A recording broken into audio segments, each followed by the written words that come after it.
шоми муқаррарӣ буд ба андозаи дигар шомҳо. ҳарчанд ҳаво беист меборид, касе аз омадани сели даҳшатбор хабар надошт ба ғайр аз ҷамшед. ҷамшедро тавассути телефон ҳамкоронаш аз ноҳияи муъминобод хабар доданд.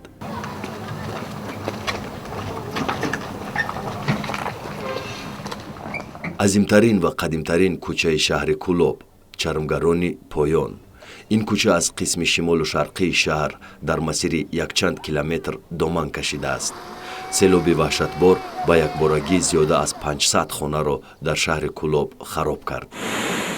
ин як офати табиие буд ки мисли он умуман ба қайд гирифта нашудааст дар ҷумҳурии Тоҷикистон.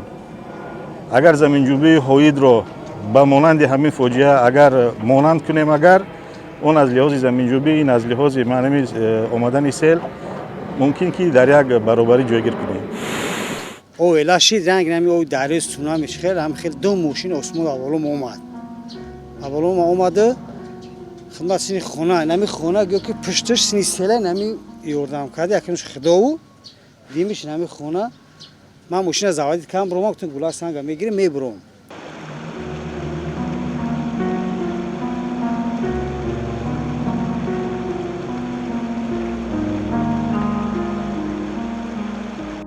рӯзҳои аввал аз баъди фоҷиа мардумро сараввал дар иморатҳои маъмурӣ ва варзишгоҳи шаҳр сарпаноҳ доданд. баробари муайян кардани ҷойи минбаъдаи зисташон хаймаҳоро кӯчонданд. инак дар 6 қитъа сохтмон бо вусъат рафта истодааст. аз тарафи вазорати идораҳо, ташкилоту ва дигар сохторҳои ҷумҳурии Тоҷикистон барои зарардидагон хонаҳои истиқоматӣ сохта шуда истодаанд. дар маҷмӯъ 585 хона айни замон сохта шуда истодааст ва айни ҳол мо дар минтақаи дуюм ҷойгир ҳастем ки инҷо асосан сохтмончиёни идораи роҳи оҳани ҷумҳурии Тоҷикистон ва сохтмончиён аз вилояти Хатлон кор ва фаъолият доранд. Кӯлоб дар пастии 800 метр аз сатҳи баҳр қарор дорад. тамоми обҳои барфу борон аз баландиҳои ноҳияи Шуробод тавассути руди Тебалай аз миёнаи шаҳр мегузаранд. тобистон руд ба андозаи як ҷӯи кӯчак ҳам нест ва кас мутмаъин намешавад ки ҳамин наҳри хурд тавонад хонаҳоро ба доми худ бикашад. 20 гулақати мо дар нами хона ай соати 2 шаб то 5 саҳар дар дарини нами истодем. баъд бачаҳомон дидан намешава, косора гирифтану тризара шикастан, ҳамаша ба ҳами тараф қади партуфтан ба тарафи беруна ки ҳами гулако дар пай намонда. соат 5 шид рӯз шид ва камтар пас шид, дидан ки дар кушода мешава. ҳами қаққолинора мондан, курпачора мондем, не нашид, омад лағат када омад, ҳамада дар омада медарад. баъд камтар пас шид, гуфтам бем буброремтон ки сели калон меояд. آبی خنک میده کم خیلی تیزی بود بگم و دیگه شخص شده هیچی نمیستود. اینه کوبیکوی همش سیل آورده گه نمی کوبیکوی 10-15 تونه همه امروز سیل آورده گه که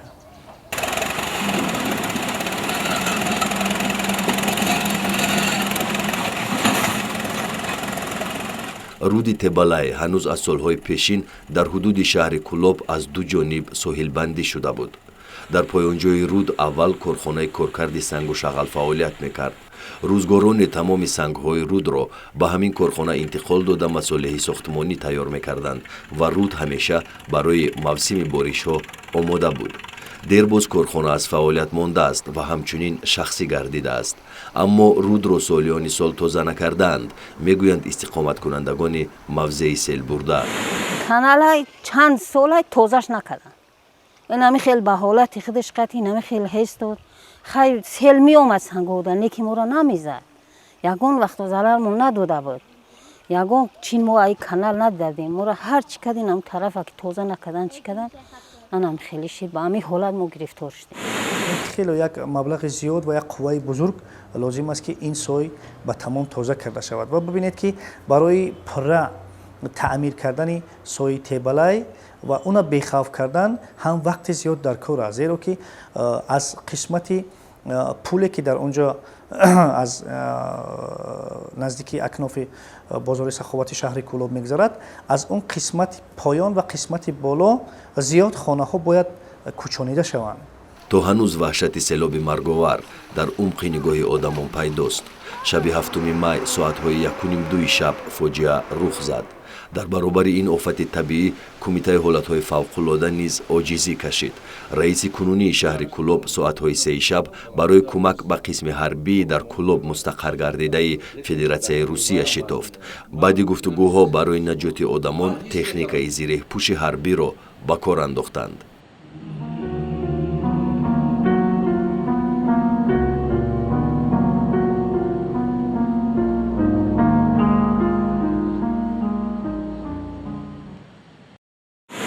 در حقیقت نیروها کمتر بودند و در آینده همین خیلی سفارش‌ها هم نیت‌ها هست که در تمام منطقه‌ها خوب‌های نجاتی زیاد کرده شوند.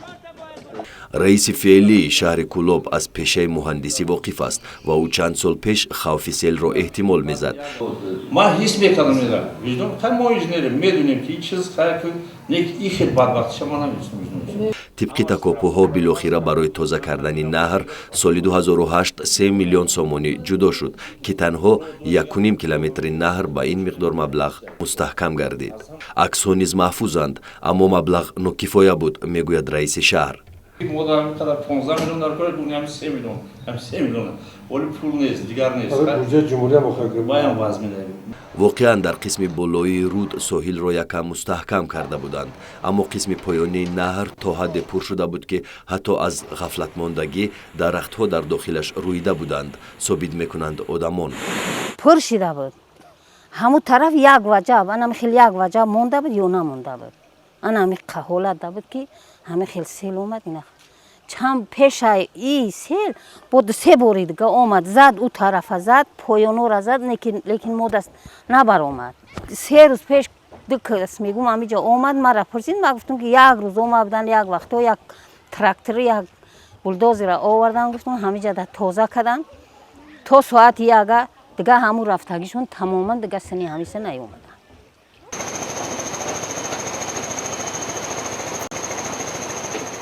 سال 2009 باز 1.5 میلیون سومانی برای کارهای ساحل مستحکم کنی جدا شد.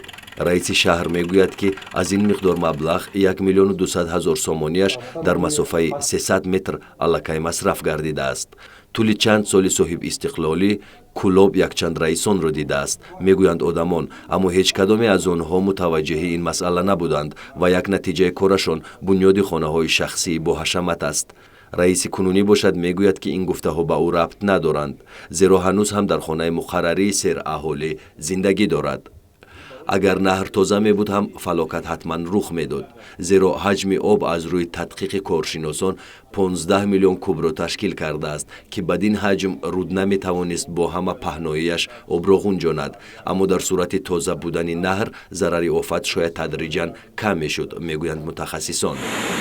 سر و صداها و گفتنی ها راجع به همونی که نهر را تازه کردند یا نکردند خیلی زیاد بود خیلی زیاد هست انیخترش اما من میخواهم با سهم شما همون نتیجه خلاصه اکسپرت ها رو پیشنهاد کنم زیرا که در روزهای اولی بارشات اگر در 2 و 3 مای همون سطح بارشات باریده کمتر بود روزی 6 مای اون با 187 میلیمتر رسیده است سطح بارش و دلخواه نهری که میشد اون غنجایش دیگر نداشت یعنی اون غنجایشی که اون سیل بلایی که آمد اون نه مثلا سوی تبلای شاید مثلا به همه تازگی هاش هم شاید نمیشه.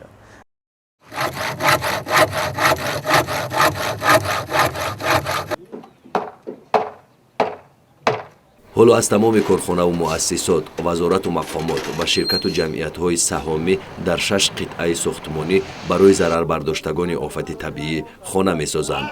طرح خانه‌ها زمانوی و زیباست. 3 حجره کلان، 1 حجره خرد، پیش دالان و آشپزخانه. همچنین زمین نزد حولگی. از 4 حجره عبارت بوده. بعد با کوخنی دارد. کوخنی من آشپزخانه. خانه ها من از 25 تا 30 مربع کвадрати عبارت است. زمینی نزد حولیگی 0.8 گاهی سوتیخ داریم 8 سوتیخ. جریان کارهای ساختمانی در قطعه 3 بسیار خوب رفته ایستاده است. آن مهلتی که با ما گذاشتند از خدا باوری دارم که تا مهلت گذاشته یعنی که 1 آگوست ما باید که خانه ها را با صفت بلند با استقامت که صاحبان خانه ما باید که سپاریم. کمونیکاسیای آب تامین کنی هم الان اجرا می شود. در بعضی نقاط ساختمان آب را با ماشین ها می کشانند. اما وقتی که ما با این اهالی هم صحبت شدیم در حقیقت در یک خانه که ممکن که 2 سوتیخ زمین نداشت 8 کس 10 کس زندگی میکرد. در اینجا باشد که ما نماینده های شهر دوشنبه زیاده از 9 فرم در اینجا زیاده از 130 خانه 131 خانه انیخترش میسازد. با هر یک ساکنی که در زیر پلات است 8 سوتیخ زمین جدا کرده شده است. با 4 خانه کوخنی آشخانه و ویراندش ساخته داده می شود.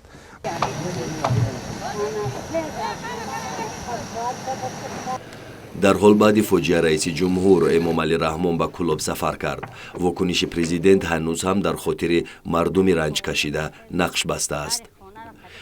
برنامه عذاب قطعی خیر رفتیم تو جاده خیر با سوسو که میاد پیلچوی خودیم با گفتیم میریم خانومون میبینیم. اومدیم که امام علی اومده. اموجا اومدیم که چخته. ملیسای بسیاریه که دیگه ما را نمیمونه پیش بریم. امی ایدور دیدیم که نمی گلاس فروش کند پرتوفت گریه کرد.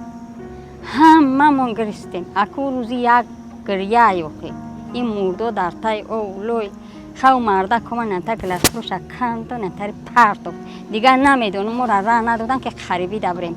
ندونستیم که گلاس فروش که او داره یا که در زمین غلطید. گریه کرد.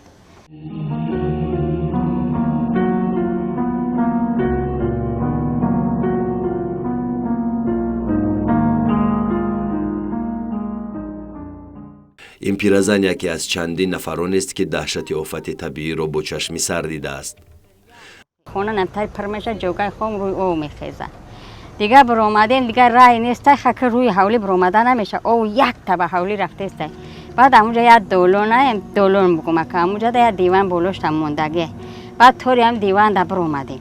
4 کس. او گوله کمره و بچه را موچ کردن بودن در طوری ماشین پرتوفتن. بعد پرتوفتن آوردن پیش دیدور.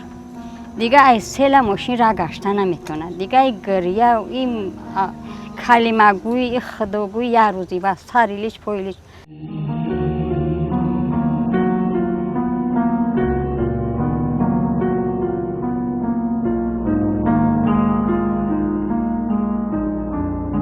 اکثر خانه ها به تمام زیر سنگ های عظیم جثه قرار دارند.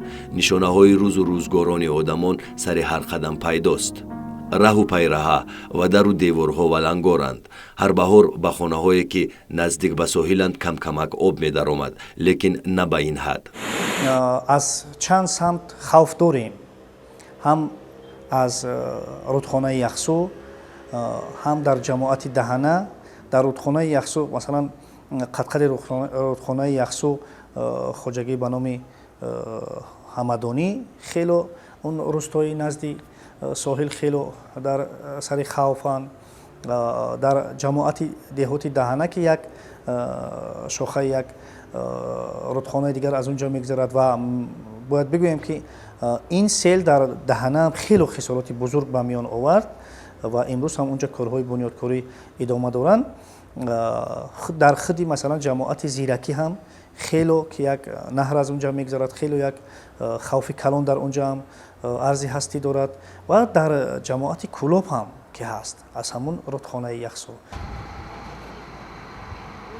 محله جدید هنوز نامگذاری نشده است.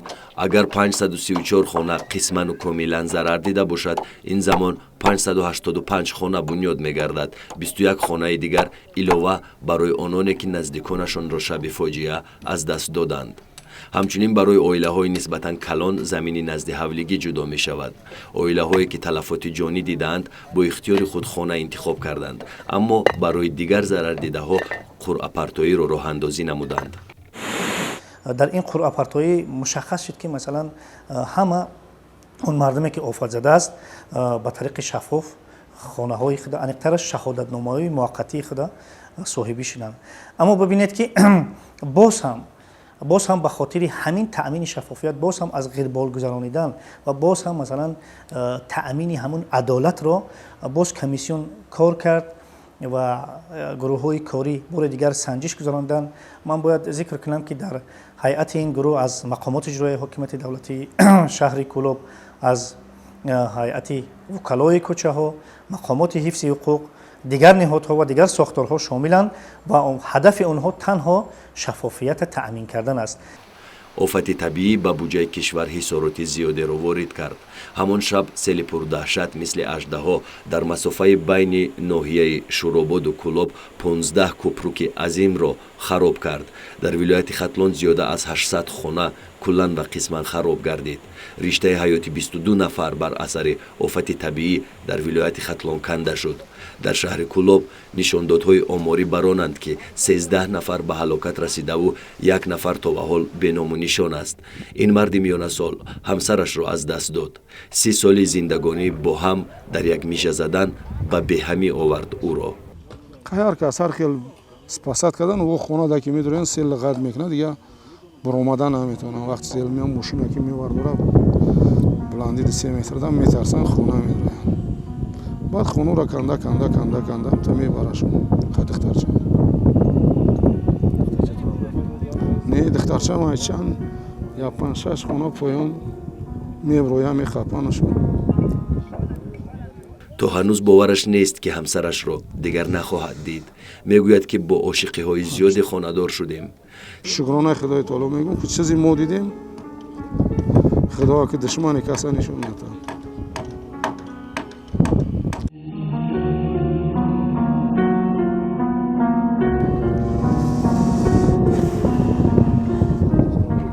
селоби хуношом ба рӯзгори ин мард боз зарбаи дигаре зад. бо исрор гуфт ки писараш Ҷамшед дар беморхона аст ва мо рафтем ба хабаргирии Ҷамшед. ҷамшед аз ҳамон рӯзи фоҷиа то дуввумин ҳафтаи баъдӣ дар беморхонаи шаҳри Кӯлоб бистарист. ӯ корманди милиса аст. шаби фоҷиа яке аз ҳамкоронаш тавассути телефон ӯро хабар кард. аммо суръати об ончунон тез буд ки дигар фурсати андеша ҳам намонда буд. телефон шид 1:40 сардори шуба телефон кард ки хел сел омаде саҳим шикаст кӯприк биромада хай боброин ягони соса чиканен ки хай тарафдори чиша хай биромадем халқ баъзеш берунда буд баъзе сел омадеса буд қадар бисёр наисанду шумо хабар додем хай баъзеша файрод кем хай гуфтем ки хел мора телефон каданай боло ки хел сел омадеса боло баъзеш хабардор шунам баъзе чи не ки хел офате ки мисол дар сари мо омад ира ҳеҷ кас боварӣ надошт. мисол омагӣ буд чанд марта ягон 4 марта омагӣ буд чӣ буд фақат тозунуро меомад мисол дарвозаро маҳкам мекунам хел хай берун биромадем бачаҳо буданд мисол кӯча бо як кас ним каса хай хабардор кем ки хел сел омадеса телефон кан аз боло ки чӣ тебалайда сел омадеса ба санго хай баъзе ҳамиҷо будам лави санго буда баъзе дига шай хонаш хабардор кем ки хона дурумем ягон камтар чиш кардем ки нигоҳ мекунам овоз баланд шуда оз сел биромем ки дарвозаро атам қати ки додану махкам ки омадам ба иҷора ки сел баландтар сари дарвоза паридам ба берун як тахта мондам дим тахтаро мондам ки мисол ба дурун нарава дарвоза тозонура сел бад баъд ки нигоҳ кем сел аз ғавли дарун меса омадеса ки хай додарам дайро кад мисол тори кадмо тори верам биромад падарам натонист ҳай усталбаи чӣ биромад зад дарвозаро кафон ки хел дарвозаи ҳамсояро во кафон намҷа усталбада хуша я ман ҳечӣ набудам усталбада биромам я буланд шидам як тахминан як мумкин 2.5 метр буд. муъҷизаи ҷамшедро аз панҷаи марг раҳо кард ва ӯ бо пои шикаста ба симчӯбе часпид. аз баландии симчӯб ӯ тамоми ваҳшатро бо чашми сараш медид. медид ки чӣ гуна харсангҳои азим ва мошинҳои хурду калон дар доми селоб мисли бозичае ба қаъри об мераванду ба авҷи он мебароянд. дар пешим дига чӣ будам чизе ки хонаи оғилай чизе ки аста як лавчапака бурда иста як уфат ба тарами худам я дахшат ба дахшати қиёмате ки уро фақат ба и забон ранги афсона мефаҳмиш.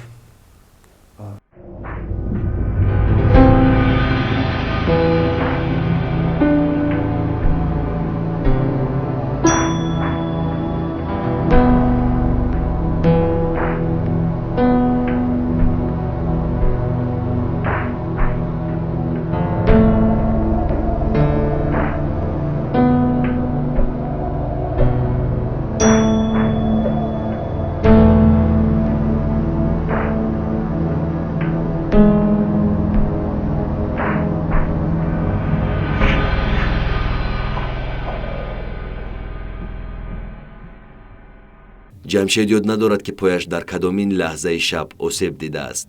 ӯ танҳо сардии обро дар хотир дорад. об то ҳадде сард буд ки вуҷуди кас ғайри сӯзиш дигар чизеро ҳис намекард, мегӯяд ҷамшед. Ишим ба сар мезана ки устод бағал дидестам ва пешим светай барқ қалтиди бо ам сели ки билан дига тай тарса қапидем бо усталбара биромадем ки свет зада дига сими телефон буд ҷа сими телефона гирифтем с тарафи хонаи тарафи кӯча тарафи ҳамсоя хонаи ҳамсоя хадмонро партофтем ҳай бозӣ мекунад сел хел сели дахшатнок та мебара бо сима меқапем бо вайта тела мекунад бо тор мебаронад хел рӯни лоя чала рафтем хай сим уҷа турба ба турбара қабидем гуфтам камтар турбада бестем ки турбаам кан де турбарам ай ов кан хай бурд ба хонаи ҳамсояра ки уҷа камтар ов титар бад ягон 60 метр ов бурда кунам хел. бозуони пурқувваташ ба ӯ кӯмак карданд. сипас бо кам шудани сатҳи об ӯро ба ҷои бехавф бурданд ва то сари субҳ бо пои захмӣ нигарони кӯмаке буд. вақти саҳарӣ илоҷе карда ӯро ба беморхонаи шаҳр оварданд. ҷароҳаташ ки вазнин буд, табибон маҷбур шуданд пояшро бибуранд.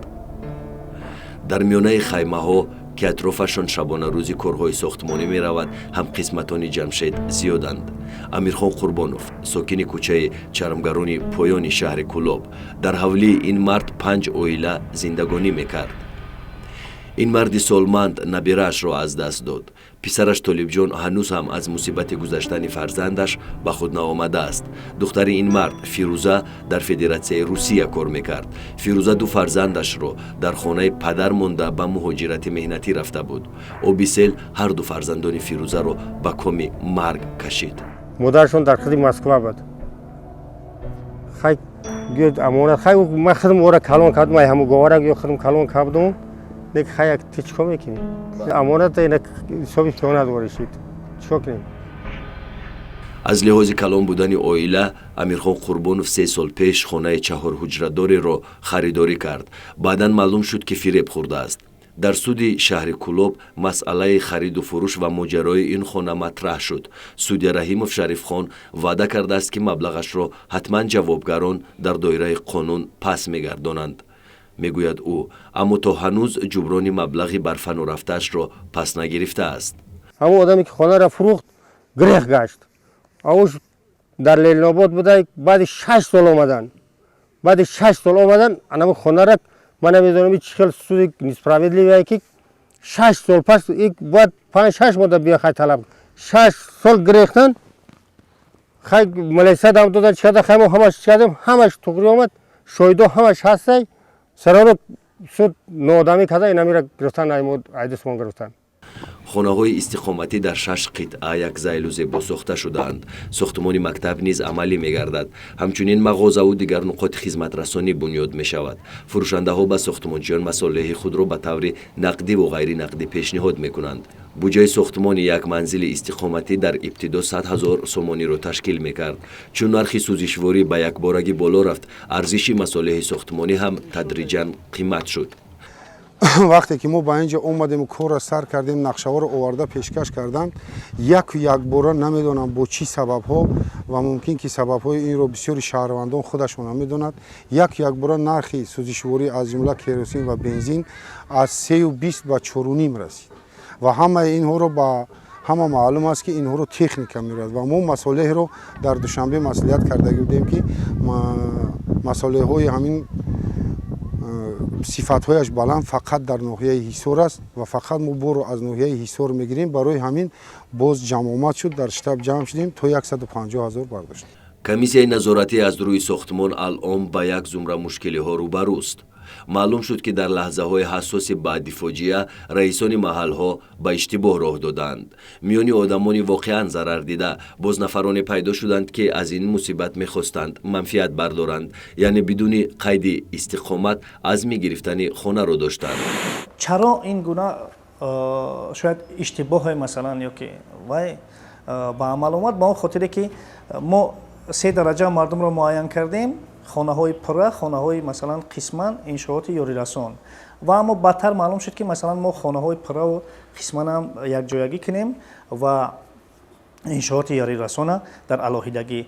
шояд аз ҳамин рӯйхати иншоотҳои ёрирасон касе иштибоҳан ба он хонаҳои пурра гузашта бошад. ҳаминҳо ҳастанд ки оҳиста оҳиста худашонам ки масалан дарк карданд ки акнун метавонанд дар он манзили худ масалан рафта зиндагӣ кунанд, аммо бо назардошти хисороти расида ба онҳо, иншооти ёрирасони онҳо таъмин карда мешавад. имрӯз ҳукумати ҷумҳурии Тоҷикистон, ситоди ҷумҳуриявӣ ҳама чораҳоро андешида истодааст ки ҳар мардуме ки зиёну зарар дидааст, оно ба тариқи ба қадри балки зиёну зарари дидаи худ кӯмак расонанд. бибинед ки мо 6 нафар вай дорем, иҷоранишин доштем дар ҳамун маҳалли офатзада. 6 нафаре ки дар онҷо иҷоранишин буданд ва онҳо ҳам ба росте ки даъвии хона доранд, аммо имрӯз ситоди ҷумҳуриявӣ муайян кард ки ба он мардуме ки воқеан иҷоранишинанд, ба он мардум хисороти моли расидаашонро бидиҳанд.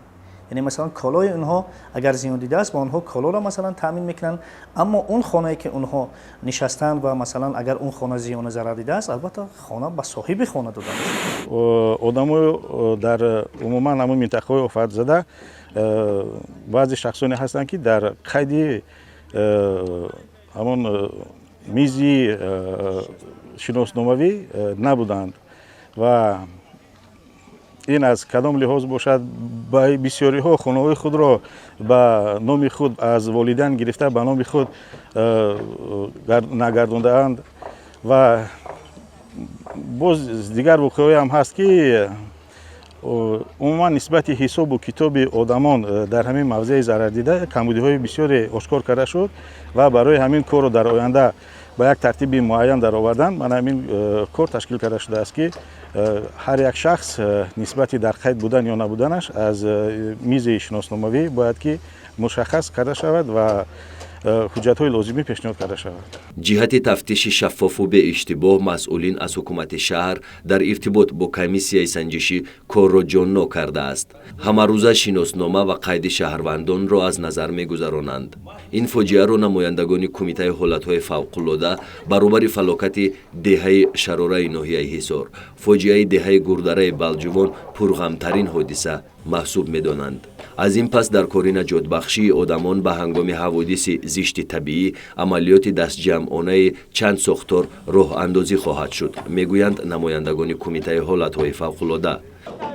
супоришҳо ҳастанд ҷиҳати харидори намудани техника, ҷиҳати зиёд намудани ҳайати шахсӣ ва ҷиҳати якҷоя намудани сохторҳое ки нисбат ба рафъи ҳолатҳои фавқуллода сафарбар карда шудаанд, онҳоро зери як сохтор ҷамъ оварданд ки ин албатта ба як нерӯи тоза мебахшад барои ташкил намудан ва бурдани корҳои садамаи барқароркунӣ. ин кадом сохторҳоянд ки бояд дар маҷмӯъ ҷамъ шаванд, муттаҳид шаванд? ин сохторҳое мебошанд ки ба оид ба пешгирӣ ва рафъи ҳолатҳои фавқуллода пешбинӣ карда шудаанд. ин ба монанди хадамоти мубориза зидди жола, дуюм хадамоти оташнишонӣ, сеюм ва дигар сохторҳое низ мебошанд ки аз ҳайати дигар сохторҳо бояд ки якҷоя карда шаванд ва نیروی کمیته حالتهای فوق‌العاده رو زیاد پیدا شود. با شرایط فعلی اکتفا کردن کمیته حالتهای فوق‌العاده واجب نیست، زیرا این فاجعه باری دیگر ثابت کرد که بدون تکنیکای ضروری رساندن کمک عاجلی در حالتهای فوق‌العاده غیر امکان می‌گردد. حالا در 6 قطعه ساختمانی زیاده از 1,500 ساختمانچیان زحمت می‌کشند. صفت کارشان نیز تحت تفتیش قرار دارد. باید در مهلت معین خانه‌ها به اصحاب خود سپرده شوند. در اون از اون 40 خانه‌ای که به عهده ما گذاشته شده بود، یکمش کارخانه ما یعنی کلونی سیار مکانیزم رقم 117 که همین خانه رو تیار کرد و با تشریف جناب عالی این خانه به استفاده داده شد. در مدت چند روز این خانه رو شما؟ ما این خانه رو در مدت 18 روزی کاری به استفاده دادیم. اما تعداد زیادی خانه‌ها در ساحل نهر خوفناک هنوز هم پابرجایند. خوشبختانه سیلاب بعضی خانه‌ها را صرف نظر کرد. تصمیم مسئولین این است که خانه‌های استقامتی را از ساحل نهر 30 متر دورتر کوچانند. این هم باشد به خاطر امن و بی‌خطری است. برای ساحل بندی باشد 9 میلیون دلار جدا شده است. براستی زیاد استحاله کردیم در نوشت همون واکنش و مثلا در دادن جواب‌ها، زیرا زیاد استحاله کردیم، زیرا که در کلوب مردمان فوتیده بودند و زیاد استحاله کردیم در نوشتن جواب‌ها و در گفتن واکنش‌ها و مردم و همین نقطه ها رو هم ما ذکر کردیم که اصلا این همون آفت خداوند بود که به سر این مردم اومد و امروز کی گناهگار است، مثلا چرا سای تازه نشده است، مثلا آیا اگر تازه میشد به این منوال خسارات میرسید یا نه. البته این سوال ها زیادند و من گمان میکنم که به این سوال ها هم یگان روز جواب میشود.